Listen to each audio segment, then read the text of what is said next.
Welcome to Mortification of Spin, Bully Pulpit, a casual conversation about things that count, with Carl Truman, Todd Pruitt, and Amy Bird. Mortification of Spin is a weekly podcast from the Alliance of Confessing Evangelicals. This week, Todd, Amy, and Carl will answer the question, can we hold on to the ethics of Christianity without the doctrine of Christianity? Keep listening, we'll find out what happens when we think we can. At the end of the podcast, we'll tell you how to download a free MP3, Creeds, Confessions, and Catechisms by Reverend Ken Jones. Well, today we want to start our program a slightly unusual way by answering a question we've received from one of our 5 avid listeners. This is from Barbara.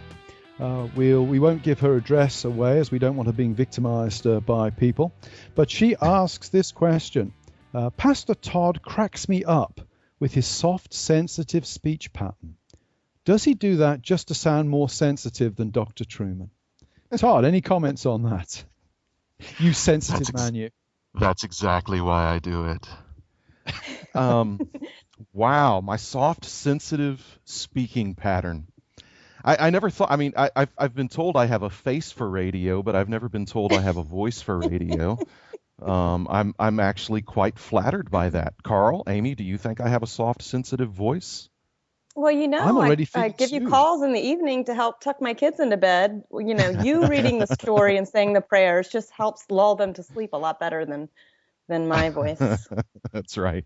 You are the sort of PCA's answer to Barry White. That's what I've heard. Sure. Well, I do every Sunday morning. I do perform for my church. I perform a one of the volumes from Barry White's catalog, and it's always quite moving. But no, I think it's just from the cigars, really. Mm. Excellent. Excellent. Yeah. Well, anyway, if you're out, what was her name again, Carl? Just her first name? It's Barbara. But we don't want to give the full name away, lest it cause embarrassment to her husband, I think, on this score. Exactly. So. Barbara, if you're out there, this podcast is for you, Barbara. And I hope that my soft, sensitive voice will soothe you today. Well, that's good. I'm moved. So, I'm deeply moved. Yeah, I was falling asleep there, actually, Todd. I was having a remarkable effect on me. Anyway, guys, what are we going to talk about today? Yeah. Well, I found an article that Jonathan Merritt posted over at where he writes for the Religious News Service, and it's a story that I'd gotten familiar with just a couple of weeks prior to that, and that's the coming out, if you like, of Bart Campolo as an agnostic humanist. Bart Campolo, of course, the son of Tony Campolo, serves as the humanist chaplain at the University of Southern California, and there are such things as humanist chaplains. That was actually sort of new for me. But just in the last couple of years, Bart has gone public with the fact that he's not a believer, agnostic in relation to his belief about God, no longer affirms Christianity. And the article is interesting that Jonathan Merritt posted. It deals with the conversation that he had when he sat his parents down and told them that he was no longer a professing Christian. And it's fascinating. It's sad, but it's also interesting because I think it tells us a lot about what maybe we would call a creedless Christianity, and that ultimately it's not really a sustainable project. That is a Christianity that seeks to hold on to, let's say, the ethics of Jesus without any of the doctrines connected to Jesus. What do you all think as you read that post? Yeah, I thought it was interesting. He says, I passed just about every stage of heresy on my way to apostasy. It wasn't until I exhausted every option for staying a Christian that I gave it up. So that just made me think about how this whole premise of Christianity being kind of comprised of different cafeteria options that he's trying to hold on to one or two or make his own tray of what Christianity is until finally he realizes that, well, I'm not, in fact, a Christian at all. Right. Which I'm glad he was honest about that. But that whole premise that you can exhaust every option for staying a Christian. Like there's certain things that you can hold to while rejecting other things still and still call yourself a Christian. Right. Right.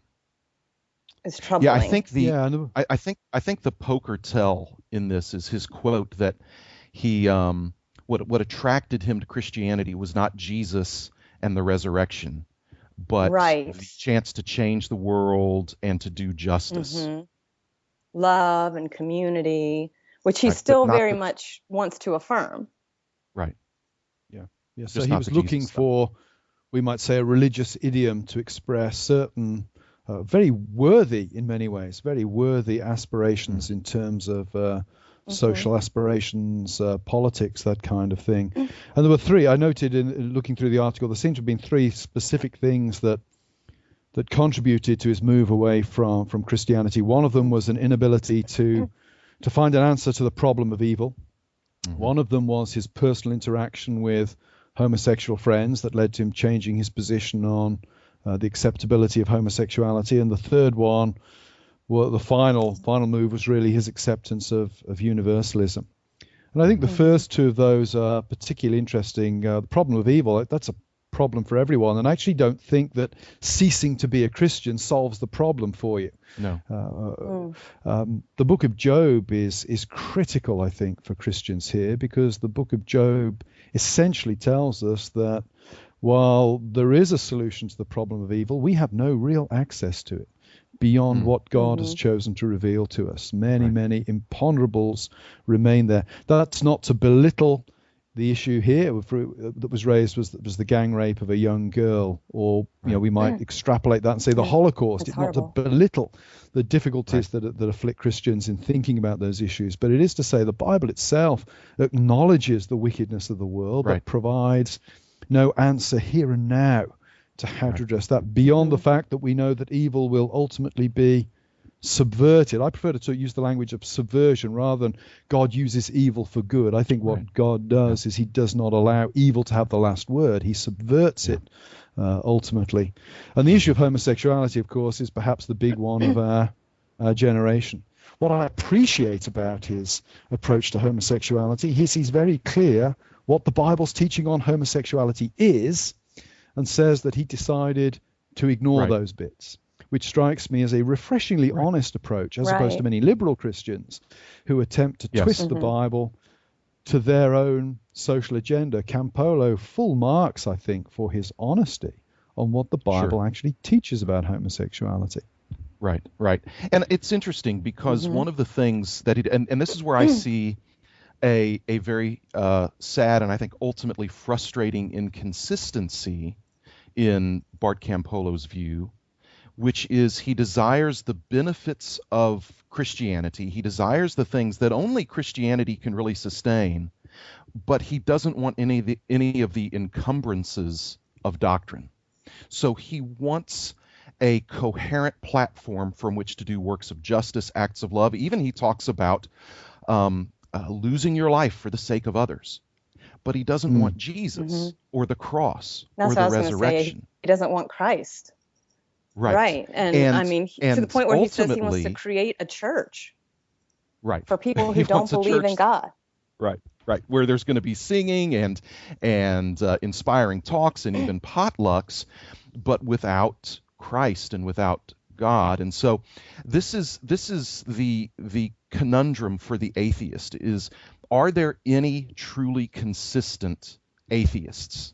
That's why I think there's actually very few real atheists, but merely hopeful atheists, people who do not want a God to tell them what to do or what to believe, but they cling desperately to the benefits of a theistic worldview, even more specifically a Christian worldview, because, as Paul acknowledged, there's no hope without it.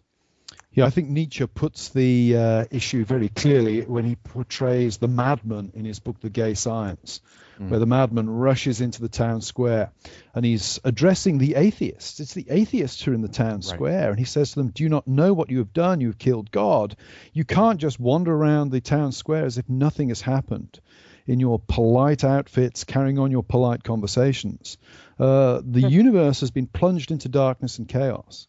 Now, Nietzsche sees no option other than to plunge the universe into darkness and chaos, but demands that the atheists face up to what they have done.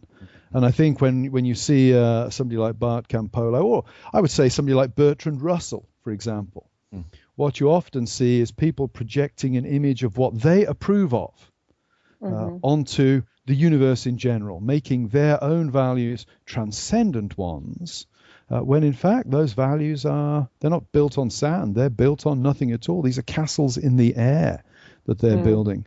I would far rather deal with an honest atheist of a Nietzschean variety than the polite liberal atheists of New York coffee bar society.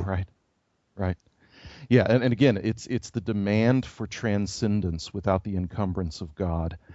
And I would want to say to Bart Campolo that any desire on his part to serve and to lose his life for the sake of others is incomprehensible in his now chosen worldview. When he says that all the dogma and the death and resurrection of Jesus stuff was not the attraction. And so it's not surprising that he has departed from Christianity, because simply doing good works cannot carry the freight for this. I need the cross and the resurrection, and I would suggest that everybody needs the cross and the resurrection if they're going to make any sense out of a life that says I'm going to give up my life for the sake of someone else. Well, there's the irony. I mean, he says he wants to give his life to a different gospel. And so he wants to serve others as a humanist chaplain, but really it's leading them to total despair. I can't imagine going to a humanist chaplain and leaving with hope. Where is your hope? There is no hope. There is no God. There's nothing after you die. Have a great day. I mean, you just can't You're a good do that. person. And that's and again, that's where I think Paul, I almost called Carl Paul. But Carl, that's a mistake that people are often making. Don't be embarrassed about it. Well, again, the connection between the honesty of the Apostle Paul and the conclusions that Nietzsche drew. The honesty of the Apostle Paul saying, if there is no resurrection, let's eat, drink, and be merry, for tomorrow we die. That apart from the dying and the rising of Christ, the best way to live is to serve your appetites to the utmost, because there's nothing beyond that. And that's honesty. Yeah, let's party. Yeah, correct. Well, before we wrap up, I did also just want to mention the fact that in this article by Jonathan Merritt, you have a conversation and a dynamic being described between a father and a son. And, who can't feel the sadness for the father as he grieves over his son. And he desperately wants his son to be a Christian. He desperately wants his son to be a believer. And it's always appropriate to pray for a family in that situation and to pray that the Lord grants repentance and faith, because ultimately those things are gifts of grace. And so if you think about it, we would encourage you to pray for the Campolo family, and to pray that Tony Campolo has wisdom and grace to know how to continue to woo his son. Yeah. So, well, we're glad you joined us today, and hope that this has spurred some thought in your mind, perhaps an encouragement or two in how you think about the necessity of our confession of faith, that Christianity is not just a platform for our good works, but it's something to believe, something in which our hope is grounded in, far beyond what we do, but in what Christ has done in his dying and his rising. Thank you for joining us for this edition of Bully Pulpit, and we'll hope to see you again sometime soon. Baby, it didn't take all of my life to find you. But you can believe it's going to take the rest of my life to keep you. Thanks for listening to Mortification of Spin, Bully Pulpit, a podcast of the Alliance of Confessing Evangelicals. The Alliance is a coalition of pastors, scholars, and churchmen who hold the historical creeds and confessions of the Reformed faith and who proclaim biblical doctrine in order to foster a reformed awakening in today's church. Visit our website, mortificationofspin.org, to download Creeds, Confessions, and Catechisms, an MP3 message by Reverend Ken Jones.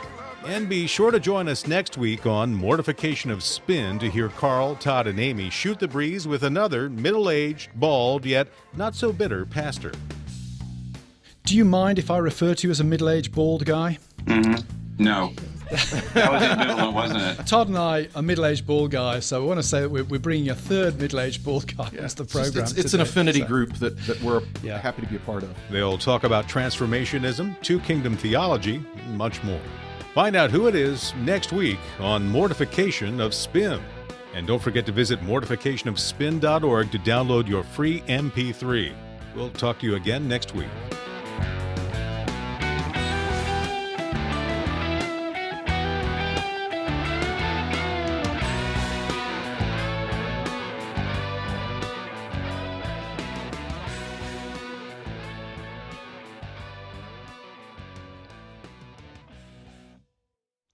That was very soothing and sensitive at the end. Wasn't there, that Carl. soothing and sensitive? I felt soothed and sensitized by the time you finished.